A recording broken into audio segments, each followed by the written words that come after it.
नमस्कार विद्यार्थियों। आज हम पढ़ने जा रहे हैं वसंत पाठ संख्या 16 भोर और बरखा।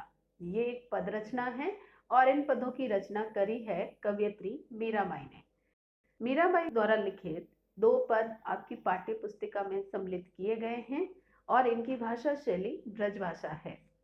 यहाँ पहले पद में माता यशोदा अपने लाल को सुबह के समय जगाते हुए जिन शब्दों का इस्तेमाल कर रही है वो बहुत सुंदर मीराबाई ने लिखा है, जो इस प्रकार है।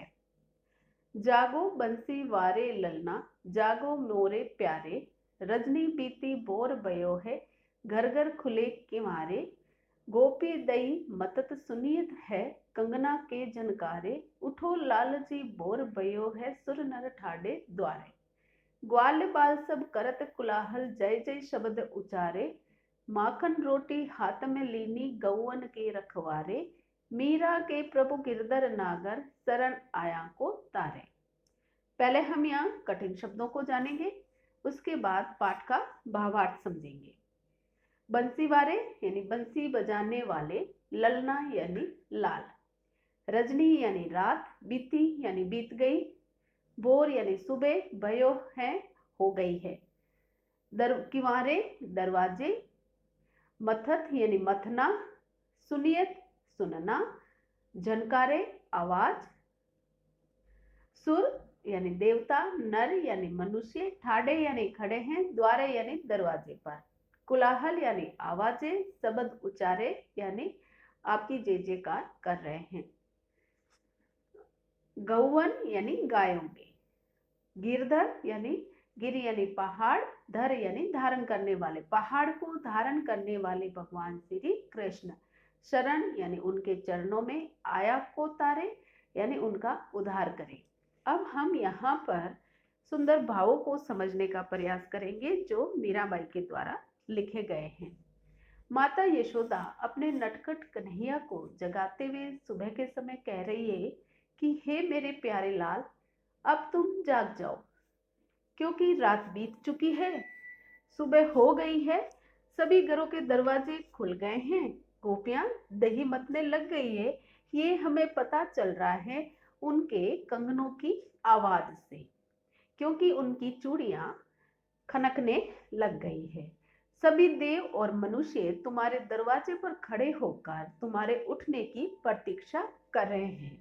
तुम्हारे सभी बाल सखा भी आ गए हैं, जो तुम्हारे जय जयकार करते हुए माखन रोटी हाथ में लेकर गायों को चराने ले जाने के लिए तुम्हारी प्रतीक्षा कर रहे हैं। इसलिए मीराबाई ने आगे लिखा है कि लोगों की सहायता करने के लिए पहाड़ को धारण करने वाले, हे मेरे गिरधर गोपाल, शरण में आए हुए लोगों की सहायता करो। दूसरा पद है जो सावन में वर्षा ऋतु की सुंदरता का वर्णन किया गया है। इसमें मीराबाई ने सावन महीने में वर्षा की सुंदरता को अपने भावों के रूप में व्यक्त करते हुए लिखा है कि बरसे बदरिया सावन की मन भावन की, सावन में उमंगियो मेरो मनवा, भनक सुनी हरि आवन की, उमड़ गुमड़ चौदिसी में आया, दामिन दम के जर लावन की, नन्नी नन्नी बूंदन मेहा बरसे, शीतल पवन सुहावन की, मीरा के प्रभु गिरधर नागर, आनंद मंगल गावन की। पहले शब्दों के अर्थ। बदरिया यानी बादल,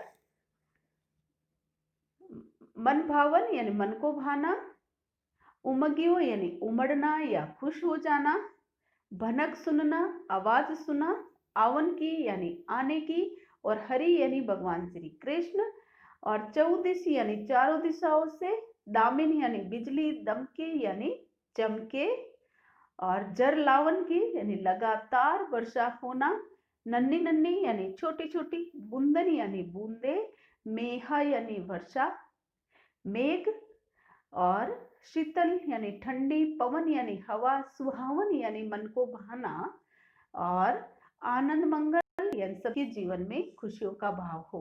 अब हम इसका भावार्थ जानेंगे जो इस प्रकार है कि इस पद में मीरा ने सावन के महीने में वर्षा ऋतु की सुंदरता का वर्णन करते हुए बताया है कि सावन का महीना बड़ा ही मन भावन होता है, क्योंकि इस महीने में आसमान में चारों तरफ बादल छाए रहते हैं और वह छोटी छोटी बूंदों के समय हर समय बरसते रहते हैं। इस सुंदर महीने में मेरा मन भी आज खुश हो गया है, क्योंकि मैंने भगवान श्री कृष्ण के आने के समाचार सुने हैं।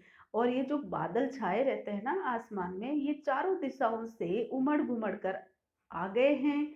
बिजलियां जोरदार चमकने लग गई है और छोटी छोटी बूंदों के रूप में ये झड़ी है वर्षा की, वो लग गई है, यानी लगातार वर्षा होने लग गई है।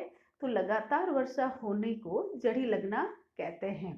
और इस सुंदर मौसम में ठंडी ठंडी शीतल हवा बहने लग गई है, जो मेरे मन को अच्छी लग रही है।